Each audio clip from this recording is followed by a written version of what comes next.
우리가 이제 고금 지명 대사전, 중국 고금 지명 대사전을 보면은 여기까지는 장백산이나 이거하고 우리 거하고는 좀 멀리 떨어져 있어요. 근데 이제 우리랑 가까운 데 있는 게 흥안령 산맥이잖아요. 흥안령 산맥이 이게 백두산 줄기라고 하는 거를 고금 지명 대사전에 써놨어요. 근데 고금 지명 대사전 우리나라 그 선배들이 엄청나게 읽었을 거고 적어도 20만 권 이상의 중국 고금 지명 대사전에 왔었을 텐데 이 그 대륙 사학을 하는 소위 말하는 재하 사학 하시는 분들 이걸 안 읽어보신 모양이에요. 근데 흥안령이라는 거에 아주 재미있는 말이 나오거든요. 일단은 그 고금 지명 대사전에 나와 있는 흥안령조를 한번 보시죠. 그러면은 두 가지로다가 갈라져 있고 흥룡강성 뭐 이거는 다 거짓말입니다. 이거는 지금 현재 한반도에다 맞추기 위해서 써놨는데 음산 동지 산맥이고 흥룡강 북쪽에 있으며 그 러시아의 서북쪽에 있는 그 시베리아 쪽에 있는 거다. 그리고 그 흥안령이라고 하기도 하고 뭐 탑탄미령이라고 하고 뭐 하는데 그 다음에 알태산의 동쪽 변에 있는 맥이라고 하는데 이쪽을 설명한 거예요. 근데 여기서는 알타이산하고는 동쪽이기는 하지만 몽골리아 동쪽으로 해가지고 이렇게 연결돼가지고 이렇게 보이지만 사실은 여기에 있죠.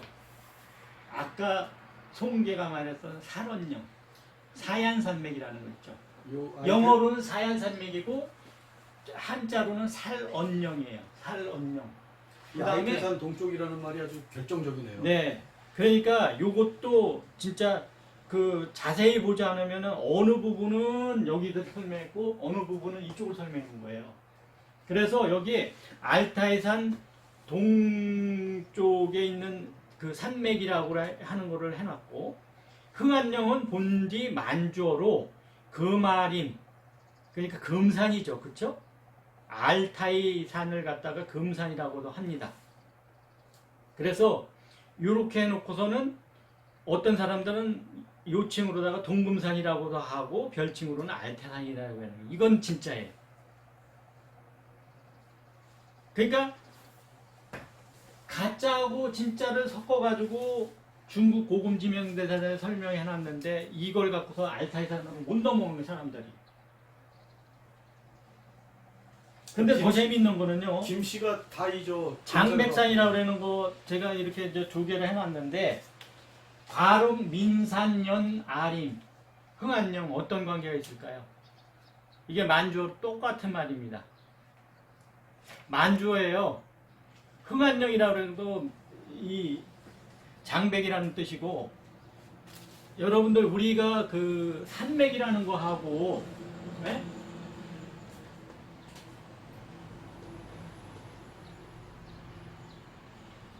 산맥이라는 거하고 산경이라고 하는 게 있어요. 이거는 일본 놈들이 땅속을 파헤쳐서 땅속에 뭐가 있는가를 해가지고 금, 뭐 은, 동, 이 철광석을 찾아내기 해가지고 만들어 놓은 게 산맥이에요. 개념이. 근데 우리 조상들은 겉에 나타나 있는 걸 갖고서 어떻게 연결되어 있는가를 밝혀갖고 만드는 게 산경이라고. 우리는 산경표라고 합니다.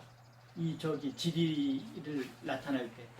그러니까 우리는 하늘에서 내려다봐가지고 있는 그 자연 모습을 갖고서 산하고 그 경, 그 맥이 어떻게 연결되어 있나를 본 거고 일본 놈들은 땅 속에 있는 거를 마치 그 해부를 해가지고 봤듯이 산맥을 만들어 놨단 말이에요. 그래서 우리는 여기 한반도에서도 얘기할 때 무슨 산맥 하는 거는 일본 놈들이 만들어 놓고 무슨 백두대간 아니면 무슨 그 지간 뭐 이런 식으로 만들어 놓은 그 부분은 우리 산경표에 의한 그 표현이라고요. 산해경의 경도 그런 개념이에요. 그렇죠. 그런 식으로 봐야 되겠죠. 그래서 실제로 우리 이 흥안령이라고 그러는 것 자체도 사실은 흥안이라고 그러는 거는 여진어로다가 장백이란 뜻이고 영이라고 그러는 거는 산이란 뜻이에요. 이게 장백산이라고요. 그래서 이거는 어디에 나오냐면은 중국에 있는 학자가 그쪽에 만주어, 여진어를 공부를 하다 보니까 과륵 민산년 아림이라고 그러는 거는 일반적으로 다 알려져 가지고 하는데 흥안령이라고 그러는 거가 장백산이라고 하는 거를 중국 학자가 찾아냈어요. 그래서 이거랑 무슨 관계냐? 똑같은 말이다. 이것도 설명해 줬어요. 결국은 흥안령을 한반도에 맞추게 해가지고 이 흥안령을 였다 갔다 하는데 이게 흥안령이라는 얘기예요. 근데 여러분 한경표에 봤듯이 백두산이라고 그러는 거 하나 연결되어 있는 거 여기에 살원령이라고 그러는 거 하고 이 천산산맥하고 이게 백두산이에요. 전체로 봤었을 때는.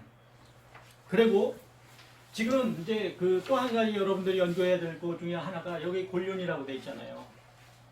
곤륜인데 그 중국 사람들이 그린 지도나 뭐 이런 거 보면은 가끔가다 여러분들이 주의 깊게 보면은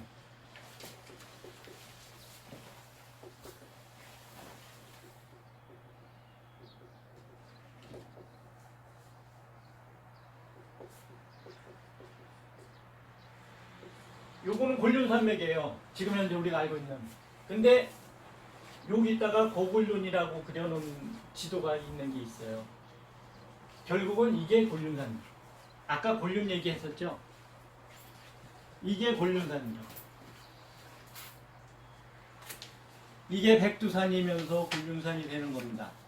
근데 이거를 찾는데 지금까지 수많은 제야사학자 아니면은 일반 그 사람들이 하지만 제가 봐가지고는 중국이나 러시아 사람들은 알고 있는 겁니다. 일본 사람들도 알고 있어요. 멍청하게 한반도 땅에서 자기 밥그릇 챙기는 놈들만 공부를 안 하고 여기다가 맞추기 해가지고 전부 다 지명을 여기다 옮겨놓고 여기다가 역사를 퍼붓고 있으니까 이게 설명하기 참 곤란한 거죠. 중국이나 러시아는 여기 차지하고 있잖아요. 굳이 얘기할 필요가 없잖아. 이게 밝혀지면은 이게 조선이라는데 아픈 과거가 될 수도 있겠지만 그 사람들은 절대 안 밝힐 겁니다. 자기들이 차지하고서 자기들이 주권을 행사하고 있는데 왜 밝힙니까? 그런데 지금은 중국에서도 사회과학원이나 이런 데서도 서서히 이 중국 땅이 요거만은 아니다. 이게 1924년도에 몽골 공화국으로 독립됐잖아요. 근데 이 몽골이 여기가 아니고 이쪽 어디 있는 건데 여기다 갖다 놓고서 몽골 공화국을 독립시켰지만 이 부분도 이전에는 중국에 속했었다는 거죠. 그리고 이게 조선이었고. 이런 공부를 해야 되는데 겨우 엿다 갖다 놓고 여기까지 여기가 고구려라고 그러고 엉터리 교육을 시키면서 여기다가 맞춰놓고서 조선 공부에 또 세계문화유산 다 해놓고 이 엉터리 같은 놈들 있죠. 그래서 그 다음번에를 보시죠. 중앙아시아라는 거 이거 참 중요한 거예요. 중앙아시아라는 거 이렇게 보면은 이 중앙아시아를 그 정의를 내리는 거를 이렇게 가만히 보면은 세 개로 정의를 내려요. 이 그 소련이 공식적으로 정의하는 거는 지금 그 CIS로다가 정의되는 다섯 개 국가를 반대로 올리세요. 쭉 올리세요.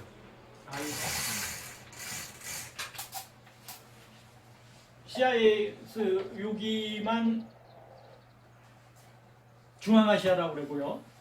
지금 이제 그 독일의 그 유명한 지리학자면서 그 여행가인 이 저기 흉볼트라는 사람이 있어요. 이 사람이 정의한 거는 이쪽에 알타이 산서부터 지금 천산산맥이 있는데 여기까지 여행하고서 요 정도를 조금 더 넓혀가지고 그 여기에 보면 노란 거로 현대 보편적인 거라고 했었을 때 이 검은색으로 표시해 놓은 이 지역을 갖다가 중앙아시아라고 정의하고 지금 유네스코에서는 여기까지 흥안령 산맥이 있는 지금 현재 있는 흥안령 산맥이 있는 데까지가 중앙아시아라고 설명합니다.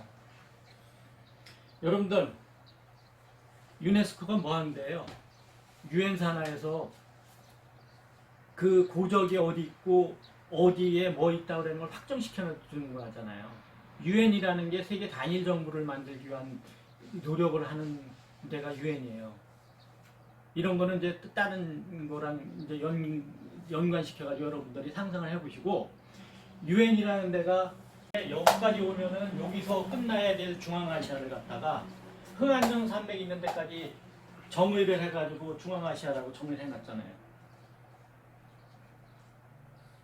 이게 지명을 엉터리로 확정시켜주면서 지금 세계문화유산 확정시켜주고서 그래 당신들 거기 있으니까 가죠 이렇게 얘기를 하고 지금 현재 있는 역사에다가 두드려 맞춰주는 거라고요.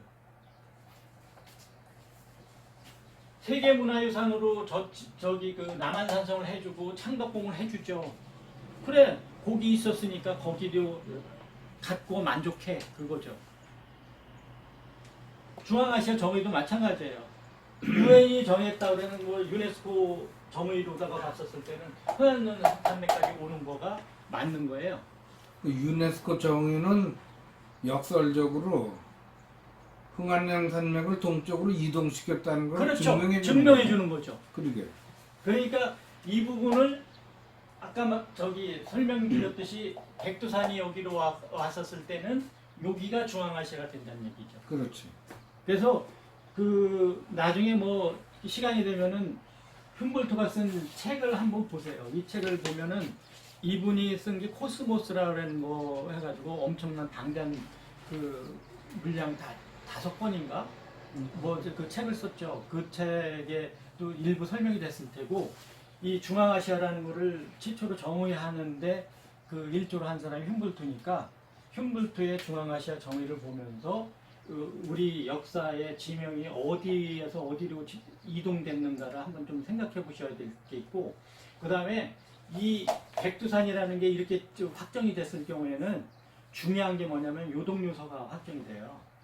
이 백두산을 중심으로 해서 요동 요서가 되는데 이게 이제 그 1차 이동됐다고 그러는 거를 이 백두산을 이 중국 지금 신중국 내부로다 갖고 왔었을 때는 이쪽으로다가 이 알타이산이 이쪽으로 내려오면서 이게 요동 요서가 된단 말이에요.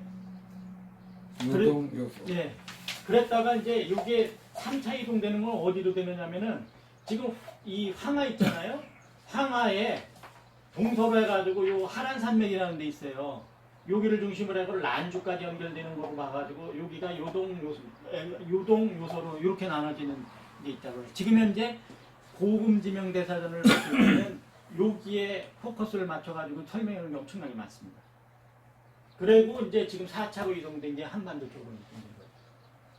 그래서 이 천산산맥, 지금 현재 천산산맥이라는 데를 중심으로 해가지고 이쪽을 봤었을 때 이쪽이 요동 요소가 될 수 있는 그런 게 1차로다가 신강유로자치 쪽으로 왔다가 다시 하란산 있는 쪽으로 왔다가 한반도로 4차로 옮겨졌다고 생각을 하시면은 이게 그 우리가 역사를 공부하는데 조금 더 도움이 될 수도 있을 것 같습니다.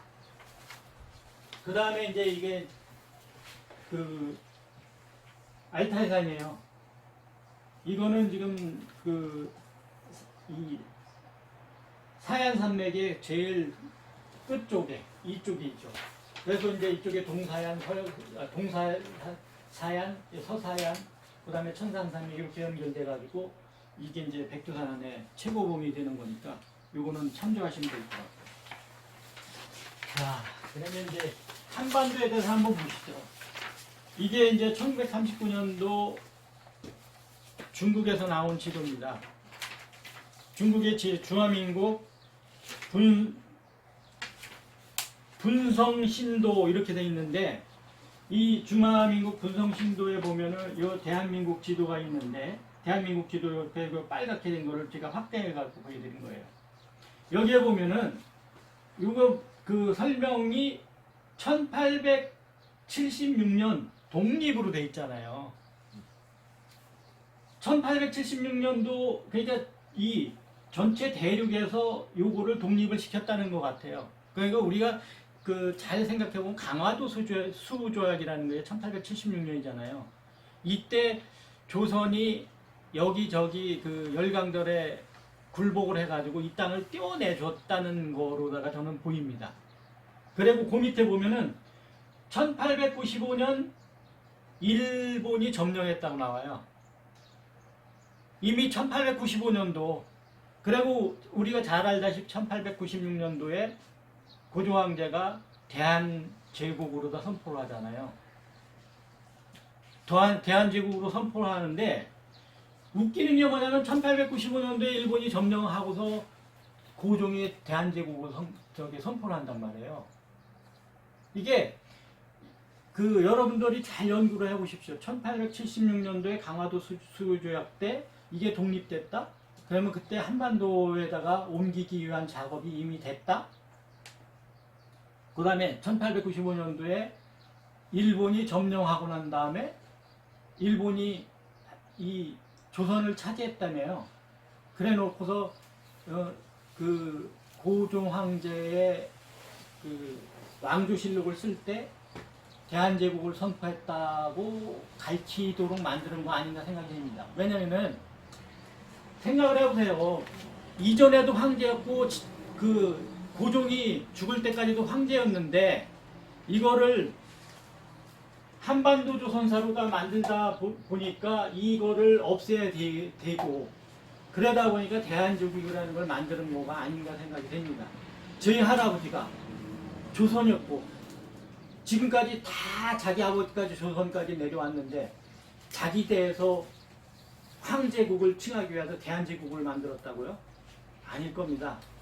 제가 알기로는 고종도 조선이라고 했을 거고 순종도 죽을 때까지 조선이라고 했을 겁니다. 근데 역사를 쓰는 사람들이 승자승에 입각해서 자기들이 그 땅을 다 나눠 먹고 여기다 맞추기 위해서 대한제국이라는 걸 새로 만들지 않았나 생각이 해요. 저는 그렇게 생각합니다. 물론 지금 뭐 강단에서 배운 거로 한다면 대한제국 선포했겠죠. 그리고 1910년도에 망했겠죠. 근데 중국 분성지도를 보면은 이미 1895년도에 일본이 점령했으면 여기는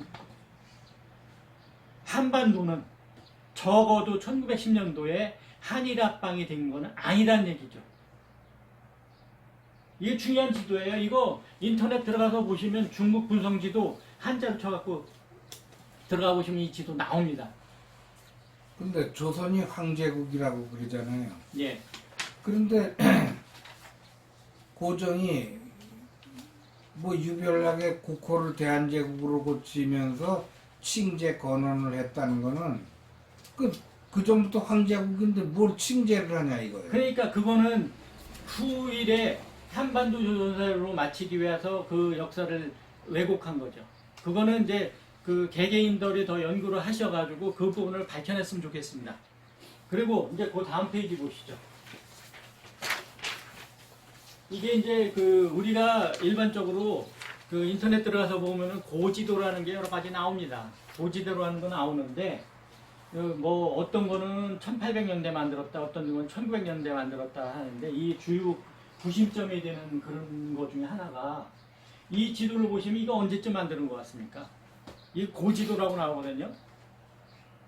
근데 18세기가 아니고 적어도 1930년대 전후로 만들었다고 생각이 됩니다. 왜냐면요, 이 지도에 보면은 장백산도 있고 조선이라고 다 해서 요동이라고 해놨는데 여기에 제일 중요한 게 북경입니다. 북경도 그렇고 여러분들이 보는 지도 중에서 이 패킹이라고 하는 거 있죠? 예. 그 다음에 북경이라고 들어간 거 있죠? 예. 적어도 이 북경이라는 거가 들어가는 1937년 이후에 만든 지도가 대부분일 겁니다. 그 다음에 이 패킹이라는 거 들어가는 거 있죠?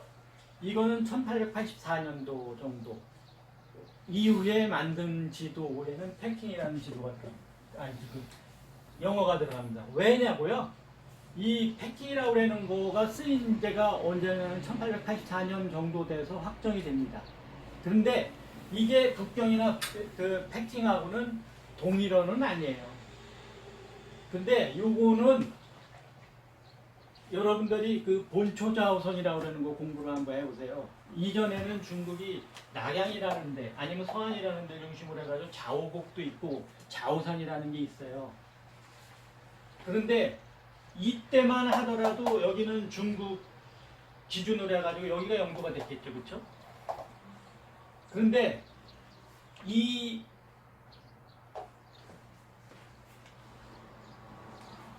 1884년도에 영국의 그린위치 천문대가 확정이 되면서 그때 우편 코드가 패킹이에요. 중국의 우편 코드가 패킹이라고요. 그러니까 곧 이거는 84년 이후로다가 만들어진 영어이기 때문에 이거는 84년 이후에 이 패킹만 들어가면은 그 고지도라 하더라도 그때 정도로 만드는 거 아닌가 이렇게 보시면 되고 의심스럽게. 그 다음에 이 북경이라고 하는 거는 그 다음 페이지 보시죠. 이거는 동아일보에 1937년 10월 13일자에 나와 있는 건데 요거는 그 동아일보만 나오는 게 아니고 조선총독부에서 만든 대한매일신부 있죠? 거기에도 똑같은 내용이 나옵니다. 뭐냐면요. 북평을 북경으로 계칭했다.